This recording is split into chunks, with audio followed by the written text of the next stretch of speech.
Изборот на новиот претседател на Собранието на Република Македонија на 20-тото продолжение од конститутивната седница во четвртокот ескалираше со тешки инциденти, кога народот кој мирно протестираше 60 дена, насилно влезе во законодавниот дом пробивајќи го присутното полициско обезбедување. За да се случат тепачките, насилието, кршењето на инвентар, подвалили полицијата и дали истата беше на висина на задачата и прашањето кое последниве денови се бранува во јавноста.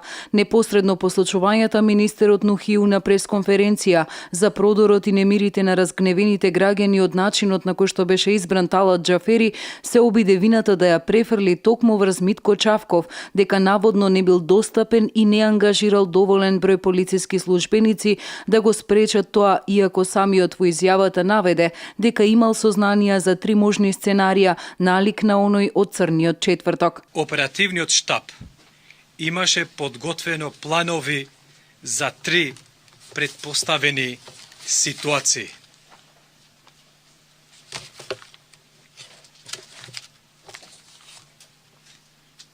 Кога ќе бидат протестите мирни, кога ќе се избира претседател на Собранието и кога ќе се избира влада.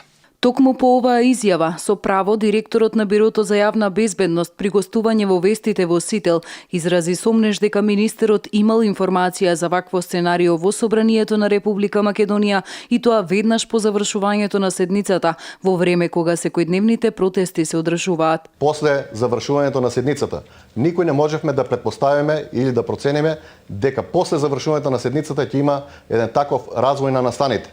Во тој контекст, јавноста беше сведок на тоа и тоа беше презентирано во медиумите и од лидерот на опозицијата Зоран Заев, кој што истакна дека имале проценки, дека развивале проценки, дека господинот Али Ахмети ради ризиците кои постоеле во нивното сценарио го ослободиле да не биде во Собранието и очекувале насилства.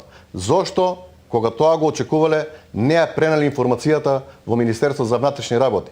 Зошто Агим Нухију, доколку е имал информацијата, не го информирал оперативниот штаб за да се направат дополнителни мерки и активности за да се воспостави јавниот ред и мир или да се превенира влегување во Собранието со поголем број насилие и така натаму. И дека исказите од тројцата актуелни личности во овој лавиринт на пинг-понг трансфер појаснуваат дека министерот и лидерот на СДСМ биле во координација околу можното сценарио за насилен упад поради ваквата политичка провокација, потврдува и изјавата на Заев дадена во Собранието непосредно по влезот на првите демонстранти уште пред да стигнат до пресцентарот каде беше и нападнат. Верувам дека нема да ескалира.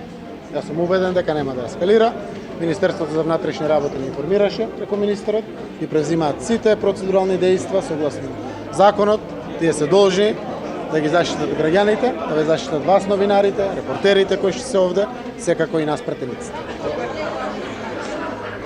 Ќе покаже истрагата, верувам, да бидеме трпеливи, ќе се објави, камери има Собранието, тие ќе покажат што всушност се случило за да влезе народ. Дека постојат индиции околу знаењето дека ќе дојде до немири или дека ова сценарио е однапред добро планирано и намерно испровоцирано, наведува глувоста на прашањето зошто изборот на Џафери не се случи пред или по 14 часот за време на некоја од паузите пред прекинувањето на седницата од преседавачот Велјановски, туку изборот се случи после 18 часот, кога народот во добро познат термин секојдневно е на улиците, барајќи нови избори, откажување од тиранската платформа за чувување на унитарноста на државата.